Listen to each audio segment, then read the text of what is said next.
So hello guys, what's up? It's me again, si Mima Alicia nyo at nagbabalik ulit para sa ating panibagong video. So nakikita nyo ba tong reaction mga minamahal ni Sara Duterte?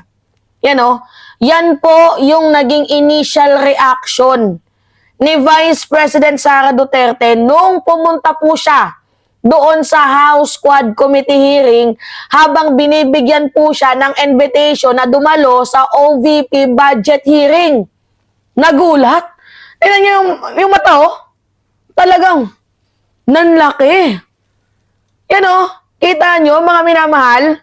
Oh, ito yung video, ha. Pakita ko sa inyo para makita niyo yung eksaktong reaction niya. Yan. Wala yung sound. Yan, oh. Wala siyang nagawa. Tinanggap niya na lang din, mga minamahal. Tingnan niyo, parang gumaganon pa yung muka. Di ba? Oh, kita niyo yan? Wala din siyang nagawa kundi basahin kasi total nandun na din naman siya, no? Oh. Oh, see? So ngayon nga po mga minamahal, sa tingin ninyo, ano yung pumasok sa isip ni Sara Duterte nung binigay yung invitation sa kanya? Malamang sasabihin niya dyan, ay ba't ba kasi pumunta pa ako dito? Diba? Kasi hindi naman talaga siya invited. Tapos out of nowhere, mga minamahal, makikita natin na dumalo, pumunta doon sa House Quad Committee hearing. Buti nga sa House Quadcom nakapunta eh. Diba? Buti pa yung BP natin nakadalo doon sa House Quadcom. Samantalang sa kanyang hearing na dinidinig, laging absent. Ganyan po mga minamahal katindi yung ating Vice Presidente. Actually, mga minamahal, ito yung yung pangyayaring medyo a little bit na hindi ko inaasahan. Oo. Kasi hindi naman talaga dumadalo sa mga hearing yan si Sara Duterte. Sa kanyang hearing nga mismo, hindi dumalo, di ba? Sa hearing pa kaya ng kanyang ama. Pero bigla kong napaisip, siguro, kailangan din atang bigyan ng moral support ang kanyang ama kasi yung kanyang ama nagigisa na doon eh. 'Di ba? Una, grabe yung temper niya kay Brosas. 'Di ba? Na sino ka ba? Hindi ka naman investigador. Tapos nasundan ng kay Dilima. Yung parang aambahan niya na si Dilima. Alam niyo naman na itong si Digong, kapag medyo yumayabang, kung ano-ano yung sinasabi. 'Di ba? Yung ama niya din naman yung nagyabang, totoo yung reward money. Tapos naghahamon sa ICC. So mukhang nakikitaan niya, yung kanyang ama parang tila baga naiipit at kailangan na din ata ng moral support, pumunta siya doon. In-acknowledge naman yung presensya niya kahit hindi siya resource person. Ang nangyari doon, hindi daw fair. Mga minamahal ang naging hearing. Hindi daw fair. Hindi fair sa'yo. Hindi fair sa paningin mo. Kasi naiipit na kayo.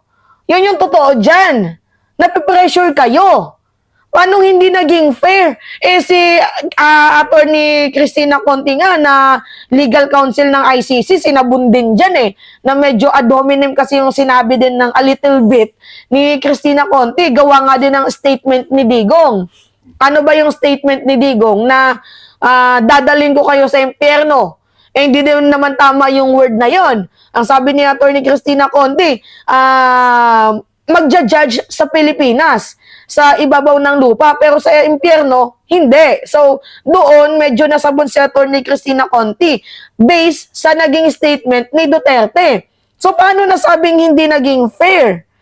Diba? So, ngayon, mga minamahal, personal po na binigay yung invitation kay Sara Duterte doon sa House Quadcom. Tapos yung natawa lang talaga ako sa kanyang naging initial reaction. So ngayon, pakinggan natin tong sinabi ni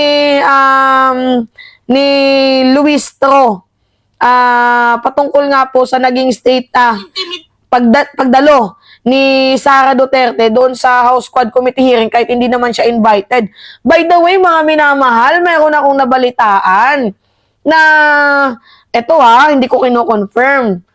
Pinunit daw po ni Sara Duterte yung invitation sa labas.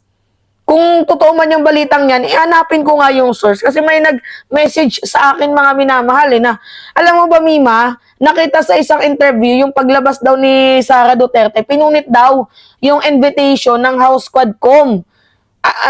I mean ng OVP patungkol sa kanyang budget na binigay dun sa House Quad Committee. 'Di ba? Pinunit niya daw po. I don't know, hindi pa ako sure sa ano 'yan kasi wala pa naman ako nakikitang balita.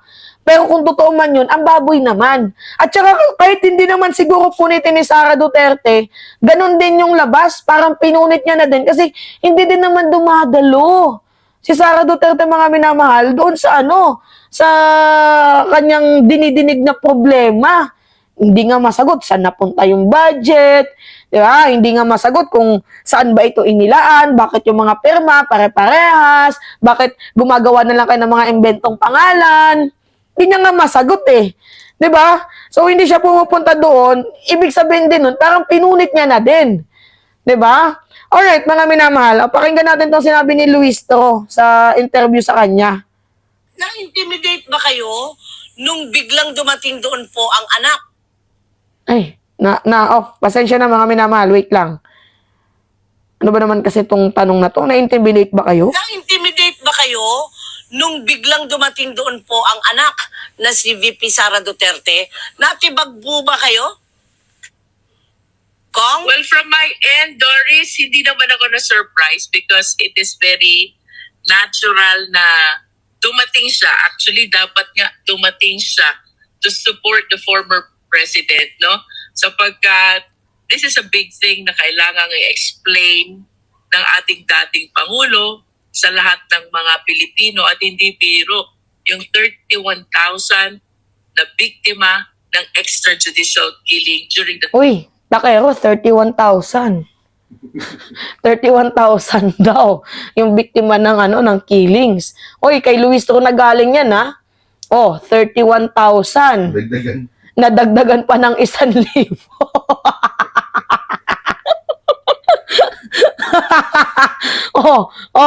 Continue. Time of the war on drugs of the administration of the former president, no?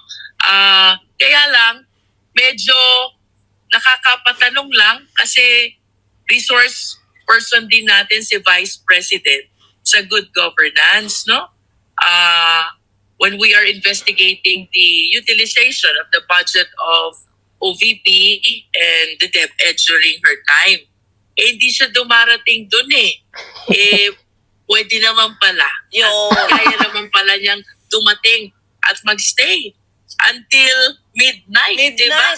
Nag-stay Sana siya itong till midnight. kanyang presence sa pagsuporta sa ating former president dito sa Quadcom, sana naiipakita rin niya kung saan siya talaga invited na resource speaker sa Committee on Good Governance para And public she can accountability. shed light dun sa mga issues which are being raised about the utilization of the OVP budget and the DepEd budget, especially when it comes to the confidential fund, Doris. No? Oh. Ito yung kung maalala mo, yung nagkaroon na ng question about more than 700 receipts na hindi mabasa ang walang printed name, just signature. Sino nga naman paghahabulan mo doon? Correct. Ito rin yung na-discover ni Kong Akop na may pangalang Mary Grace Piatos, which until now is trending in the social media.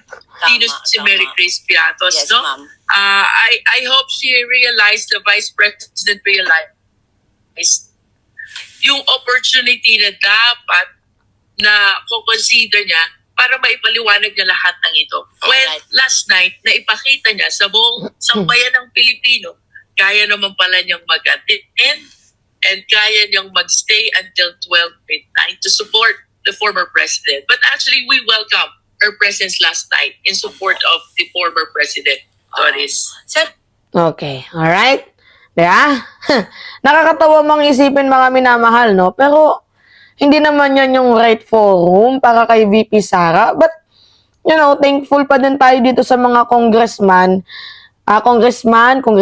kung ano pa man yan. Kasi, napaka-respectful nila and napaka may manners nila, mga minamahal, through their investigation. Diba? So, kahit medyo stress sila kay Sara Duterte, nirecognize pa din nila yung presence kahit hindi naman siya pinapatawag doon sa committee na yon. 'Di ba? Alam nyo kung ano yung nakakatawa dito, pag hindi siya invited, dumadalo. Papansin no? Kapag saan naman siya invited, hindi naman siya nagpapakita. Ano ba naman tong si Shiminit? Ano ba naman tong si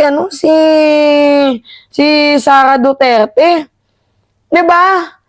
Mayroon kang forum, hindi ka pumupunta.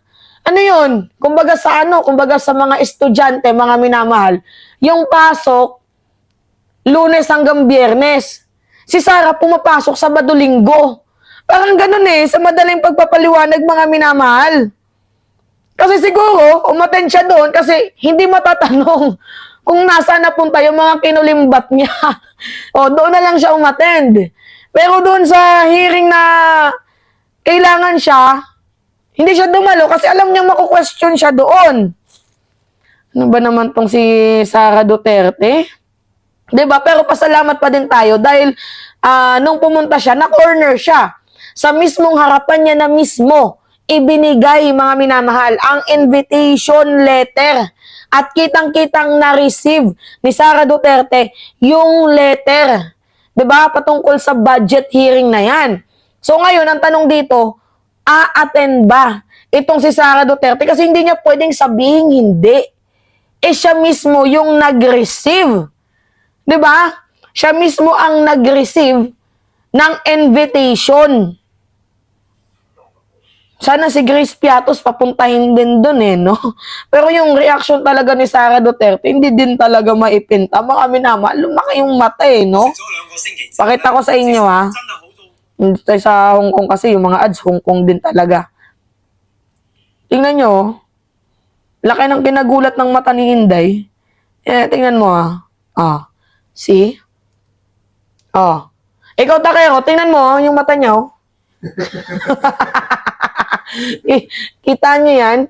Yung mata niya, nanlumo, nagulat, gumanon. Ay, nako. Anyway, mga minamahal, yun po. It's me again, si Mima Alicia nyo, at nagbabalik ulit para sa ating panibagong video.